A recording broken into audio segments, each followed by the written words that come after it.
Direto da redação. Vamos agora então chegar a Brasília com o deputado Caio Viana, que já está comigo virtualmente aqui no Estúdio Rio Digital. Ele está em Brasília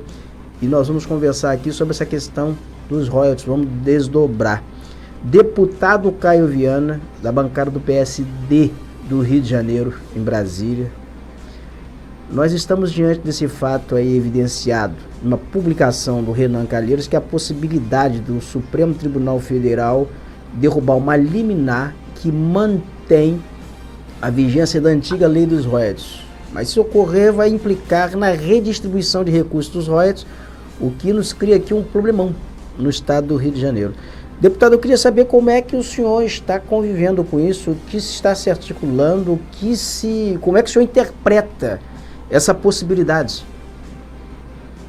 Olha, Roberto, primeiro eu acho que a gente precisa estabelecer aqui algumas questões que são extremamente importantes de serem avaliadas, né?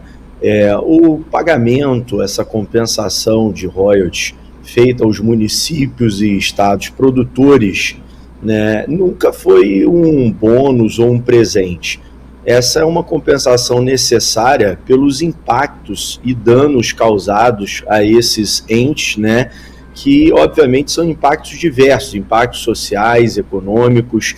e que hoje a gente está de novo discutindo isso mais uma vez. É uma discussão longa que já vem há vários anos, e que se realmente de fato o STF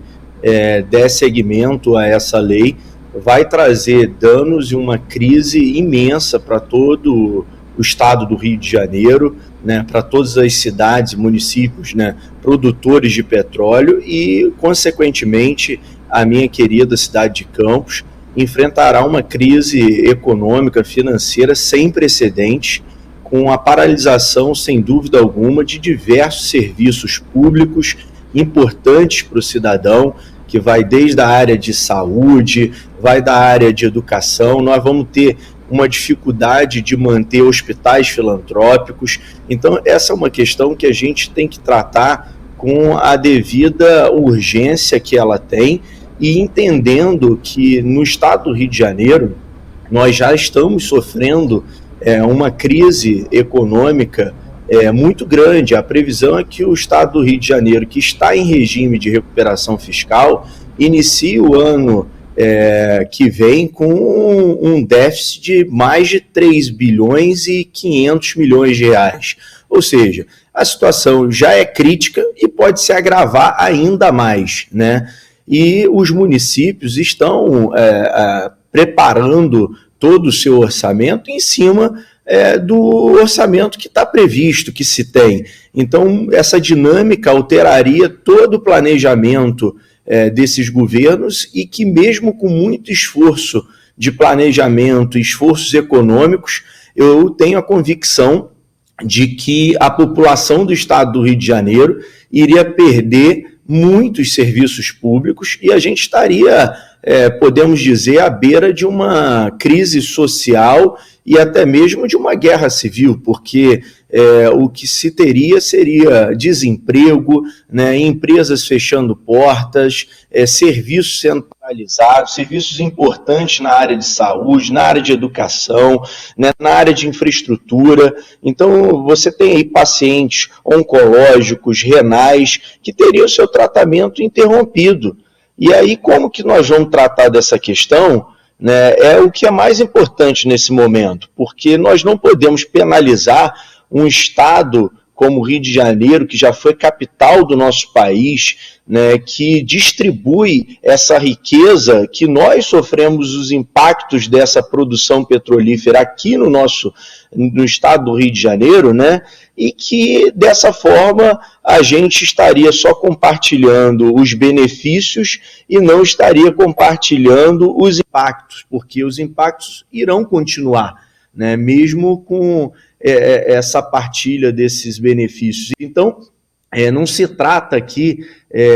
da partilha, de querer ou não partilhar recursos federais, mas sim do que é justo, né, que é a compensação para o estado do Rio de Janeiro e os municípios produtores de petróleo e gás, que obviamente sofrem todos esses impactos sociais, econômicos e ambientais, e que a gente precisa garantir que o Estado do Rio de Janeiro não saia penalizado, com a gente compartilhando toda essa riqueza para o Brasil como um todo e a gente ficando somente com ônus. Deputado, o senhor nesse momento está em Brasília, está com gabinete em Brasília. Eu queria saber o seguinte, depois dessa notícia, como o senhor está mobilizando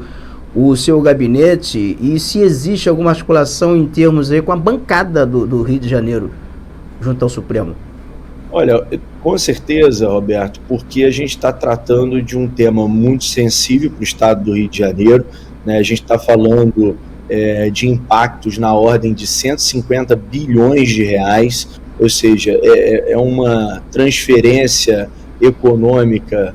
muito grande e que, obviamente, isso vai gerar muitos impactos negativos para o Estado. Então, toda a bancada do Estado do Rio de Janeiro está discutindo esse tema. Ontem já foi muito discutido, porque nós estamos nessa iminência de, a qualquer momento, ter de novo essa discussão sendo encaminhada para o STF e o STF podendo aprovar a efetividade dessa lei, né? Então a bancada tem se organizado. Eu, inclusive, após aqui essa entrevista, estarei mais uma vez em contato com o deputado Áureo, que é o líder da bancada do Rio de Janeiro, propondo a ele que a gente unifique os esforços e que a gente vá até o STF para discutir e mostrar a realidade do Rio de Janeiro e como seria impraticável governar o Estado do Rio de Janeiro, né, sem essa compensação proveniente dos royalties do petróleo e como isso colocaria o Estado do Rio de Janeiro numa situação de insolvência financeira e incapacitado, obviamente, de seguir com todos os programas hoje públicos que são de extrema importância para a sociedade fluminense. Deputado, o seu gabinete, aí nesse momento aí, está em contato com as prefeituras, está em aberto as prefeituras, com as câmaras de vereadores? Olha, Roberto, a gente já fez um contato com os 92 municípios através de ofícios, né, de forma institucional e oficial, para deixar o nosso gabinete à disposição de todos os municípios do Estado do Rio de Janeiro, do governo do Estado, da Assembleia Legislativa do Rio de Janeiro, para tratar de todos os temas aqui em Brasília, no âmbito do Congresso Nacional, que seja pertinente para a população fluminense. Mas, nesse momento, eu quero aqui, inclusive, reforçar que o meu gabinete está aberto para todos os prefeitos e para todos os vereadores, para o governador, para os deputados estaduais, né, para a gente discutir e unir esforços para combater essa atrocidade, né, financeira que seria para o nosso estado do Rio de Janeiro, e de forma que a gente una esses esforços, una essas forças políticas, porque o momento é de união para a gente enfrentar esse tema que é de extrema importância para a sobrevivência, né, da população fluminense do nosso estado do Rio de Janeiro.